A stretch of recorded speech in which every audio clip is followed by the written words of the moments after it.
Hi everyone, welcome to my YouTube channel Daily Tutorials, where I provide you with daily tech tips and helpful guides. In this tutorial, I'm going to show you how you can reset your password for your online banking account in China Bank Philippines. First, make sure you have a good internet connection and it's working properly. Then go ahead and open up a web browser. On the search bar, type in chinabank.ph and then press enter. Once you land on this page, click on the option that says login, which is right here. Now to reset your password, you have to click on the link that says forgot password right here.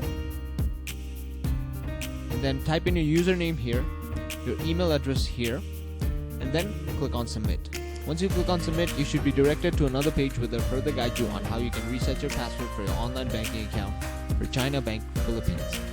Make sure to follow all the steps carefully and you should be able to successfully reset your password. And that is it.